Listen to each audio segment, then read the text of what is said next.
Hello everyone, good morning. Welcome to my channel. কেমন আছো তোমরা সবাই? আশা করছি ভালো আছো, আর আমরাও ভালো আছি। আর আজকে হলো শনিবারের ব্লগটা আমি এখান থেকে স্টার্ট করছি। এখন বাজে সকাল 9টা। স্কুল থেকে আসতে আসতেই বৃষ্টি, এমনকি সকাল থেকে যে শুরু হয় বৃষ্টি, সে রাত্রিবেলা ঘুমাতে যাওয়া পর্যন্ত বৃষ্টি। মানে এই কদিন থেকে তো এক নাগারে বৃষ্টি পড়েই যাচ্ছে। আজকে হয়ে গেল তো 5-6 দিন বৃষ্টি পড়েই যাচ্ছে, কোনো মতে আর থামছে না। আর এত সমস্ত এত কাপড় ধোয়া হচ্ছে, সব এইভাবে ঘরের ভেতর মেলা। তো গুড়িয়ারা তো স্নান করে গিয়েছি স্কুলে, ওদের কাপড়গুলো একটু ধুয়ে দিলাম গরম জল করে।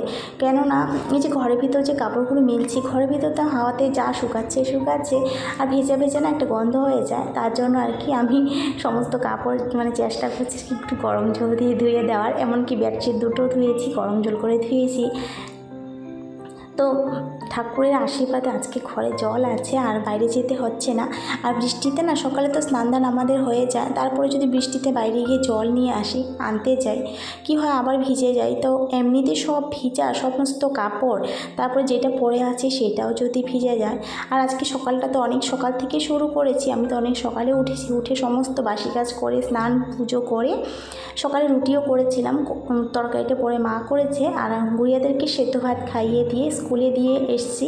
তারপরে এসে মা, আমি, আমার বর তিনজনে মিলে রুটি তরকারি চা খেয়ে নিয়েছি। আর চা খাওয়াটা না সকাল থেকে আমার 3বারের মতো হয়ে যায়।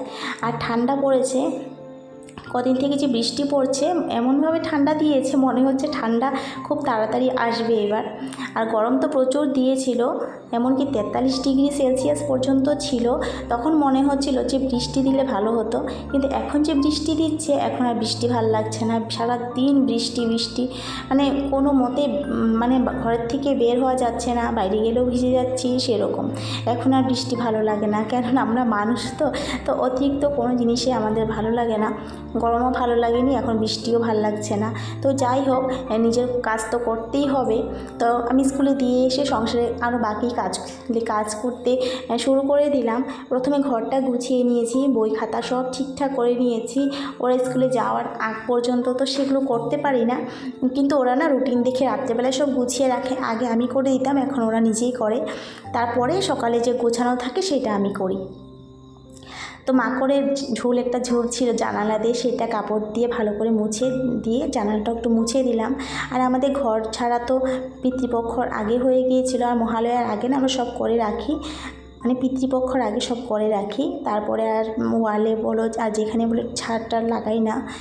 তারপর মাকড়ের ঝোলটো পড়ে না, যেহেতু আমাদের সবসময় পরিষ্কার করে রাখি, তো সেরকম খুব তাড়াতাড়ি আর কি মাকড়ের ঝোল পড়ে না। তো কাপড় তো সবসময় আমার হাতে একটা থাকবেই প্রতিদিন। আর যখন পারি না তখন 1 সপ্তাহ থেকে যায়, তো 1 সপ্তাহ পরে করি। তো ঘরটা গুছিয়ে ঝাড় দিয়ে নিলাম। তারপর আমার বর কয়েকটা জিনিস নিয়ে এসছে বাজার থেকে, খুব দরকারি ছিল। ডাল এনেছে, আর কি রান্না করব, মা তো ঘরে নেই। তো ডিম আনতে বলেছিলাম, ডিমে রান্না করব ওদের জন্য, আর আমার জন্য কিছু একটা করব, ভাজা টাজা করে নিব, ডাল তো একটা হবেই।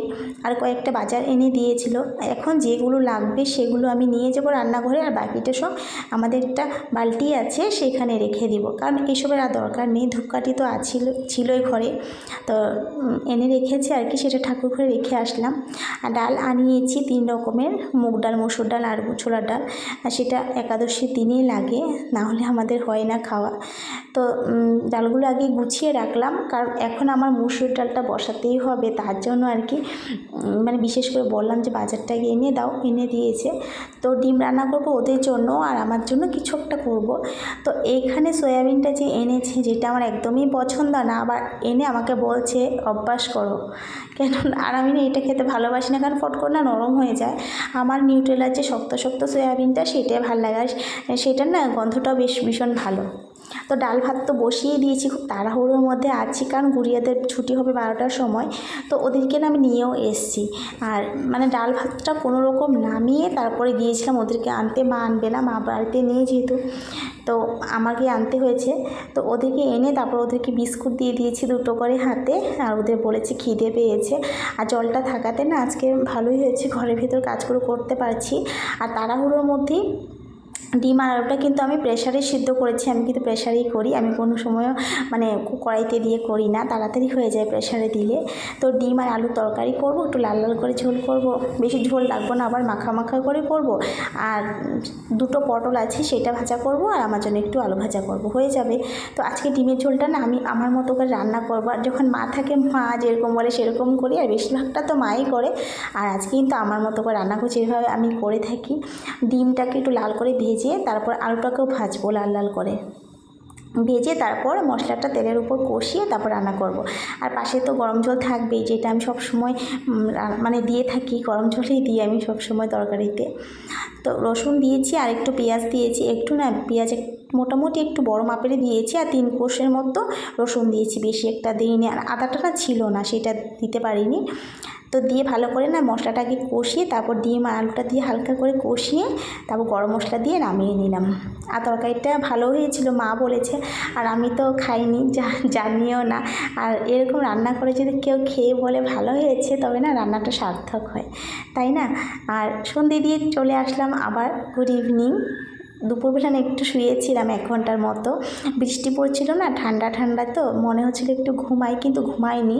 তাড়াতাড়ি সন্ধে হয়ে যায়, আমাদের তাড়াতাড়ি সন্ধে দিতে হয়, তো তার জন্য আর কি ঘুমাইনি। তো চাটা খেয়ে কাপড়টা কিন্তু পর্দাটা কিন্তু কাটিং করে রেখে এসেছি, পরে সেলাই করবো, আগে খেয়ে নিই।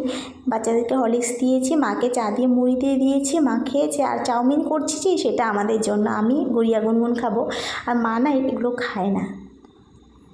তো আজকে তোমাদের ভিডিওটা কেমন লেগেছে অবশ্যই জানিও, আর ভালো লাগলে কমেন্ট লাইক করে দিও, আর চ্যানেলটাকে সাবস্ক্রাইব করে দিয়ে আমার পাশে থাকতে পারো। দেখা হবে আরেকদিন নতুন আরেকটি ব্লগের সাথে। আজ তাহলে আসি, টাটা।